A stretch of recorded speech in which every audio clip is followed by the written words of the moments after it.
been dying to meet Jess because, I mean, she's not just from Texas, she's actually from Houston, Texas, where my family have been for, well, nearly a quarter of a century. She wowed on American Idol, you may have heard this a decade ago, time goes fast, and has gone on to enjoy even greater success, I'd argue, on this side of the Atlantic, thanks to smash singles like Beautiful and Free, 3 hit albums, and tours. She's gone out with Boyzone, the Stylistics, and vocal harmony band The Overtones. She's now fronting her own band, the Bandits, which, if I've got this right, you nicked from The Overtones. I may or may not have done that. Yeah, we're Jess and the Bandits. Is that Bandits, does that relate to the banditry that was involved in getting them to sign up? Pretty much. Yeah. Hopefully they're not upset about it. Well, I was going to say, it's lacky, isn't it, from the Overtones? I mean, are they cool with it? Yeah, I mean, I think so. You know, the great thing about these musicians is that they are able to work with so many different musicians. You know, if they're not out with the Overtones, sometimes they can be out with me. But the great thing about what we've got going on now is we're doing a lot of writing together. We're doing tours together, we're performing, so we're like a proper band. I was going to say, presumably, the reason you signed them is because you got along well when you were supporting them on tour. Yeah, really well. I mean, we met on tour, we just became instant friends, and surprisingly enough, because they're all British, but they're all country music fans, and we knew it was like meant to be. Now, Here We Go Again is the first album to be released by Jess and the Bandits, as she's now known. It went straight in at #6 in the country charts. You must have been thrilled by that. I was. I was actually at home in Houston. I had just flown home and was out with some girlfriends for a Sunday fun day. And I got the call that it went to #6 in the country charts, which was shocking and exciting. But, you know, when you're kind of on your own and you're independent, sometimes you don't know what's going to happen, you know, when you're having to really push yourself and get your own team behind you. And I was like, paying oh, off dividends. Amazing, yeah. The single Nitty Gritty, which was also released this month, that deals with body image issues, and it's kind of an unusual theme for a single as well. Yeah, I mean, with songs like All About That Bass and several others that focus on only one certain body type, I wanted to write something that all people, especially women, could relate to. So not just plus size or thin, you know, everybody. Okay. You know, and so we were able to write an amazing song that kind of brought everyone together under the common issue of never feeling good enough. And I'm really proud of the song. The video, which we're going to see in just a moment, the video for Nitty Gritty, if I've got this right, certainly I saw it straight away, is it seems to make references to the Robin Thicke Blurred Lines video, which is very controversial, the sort of rape implications. Is that a conscious decision? Yes. Yeah, absolutely. I mean, you know, we wanted... So many times when I'm watching videos, I never feel represented. I bet. And I wanted all women to feel represented. And in this video, that's what we did. We have plus-size women, we've got non-plus-size women, Let's have a look, and we'll talk some more after. Here you go, this is Nitty Gritty. Oh, don't matter if you're fat, don't matter if you're skinny, ain't about that.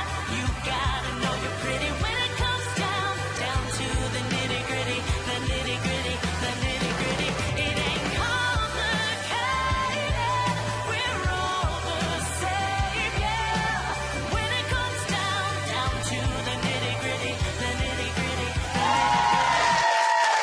Great song, great song. Great song. Gemma. Oh, so refreshing. Thank you. I'm so bored of videos with women writhing around in a thong. I hate it, so it's fabulous. Where did you find all... Yeah, I'm sure the boys are. But anyway, where did you find all the dancers for your video? The girls were actually involved in a competition through a plus-size brand, actually, in the UK. Okay. Yeah, and so they entered a competition. They told us what their style mantra was. One of the girls said hers was, "My imperfections make me perfect."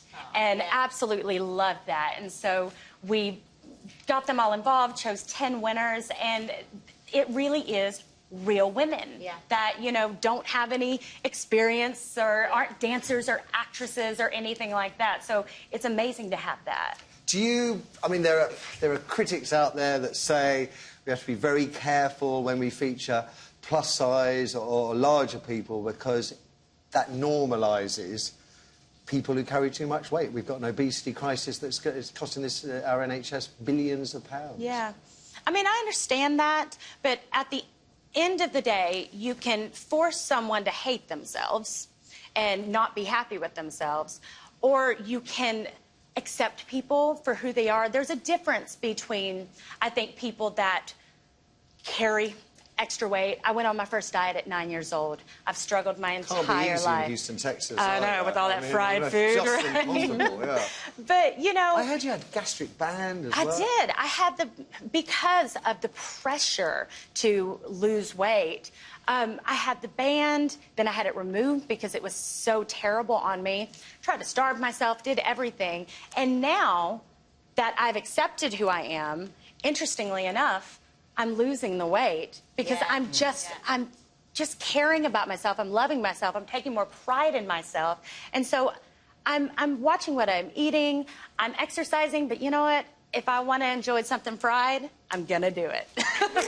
Bless you. Now, Marcy, what about you? Yeah, why country music? I know you're from Texas. That's the only kind of music in Texas. Well, there's two types, we so have the to country have and to western. sign Did it something. did it choose you, or did you choose country music? Well, Must be it's coming from Texas. I mean, I think I have no choice but to sing country music. They kicked me out if I did. What about, They why do you kinda have. think it's kicking off so much over here? You know, I think it's like a new genre.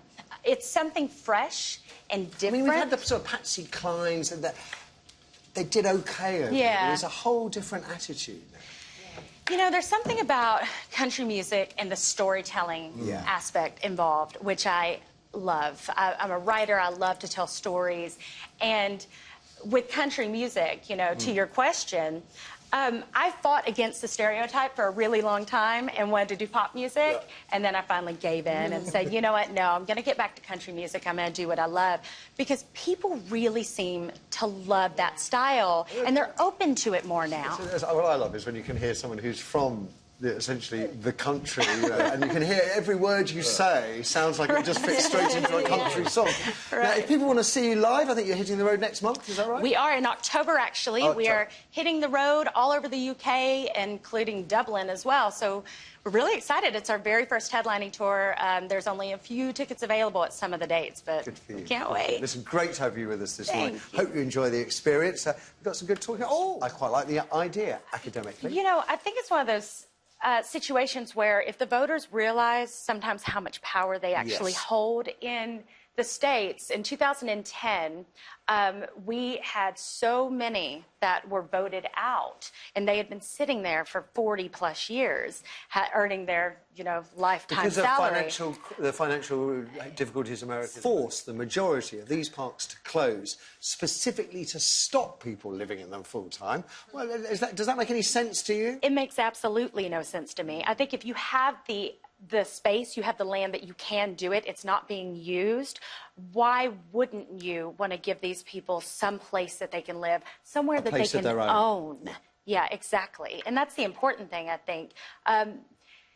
You know, there are ways around keeping things nice and tidy. There are trailer parks in the States that have their rules that they have to abide by in order to live there. Pretty far out wild ones as well. Yeah, with no rules. definitely. They're the ones I like. Yeah. Yes, you would say that at least with your band, the Bandits are slower to get ready. They probably want to kill me right now. But yeah, I mean, I appreciate a man that takes pride in his appearance. But now, this morning, took me a lot of time. This didn't just happen. I didn't just wake up like this. I wish. But yeah, the guys from Jess and the Bandits, they definitely take a lot of pride in their appearance and spend a lot of time on making sure the hair is perfect. See how beautiful they are? So, I mean, I appreciate it. But they definitely take a lot of time. And I have guy friends at home that... So, is it a load of trivial nonsense or something serious? What do you think, Jess? Have you heard of them before? Yeah, I mean, I've heard of them. You know, I'm kind of on the fence with it because I do think it can be inspiring to know what you could potentially look like. But that being said, you might give yourself an unrealistic expectation of what you can get to. For me personally...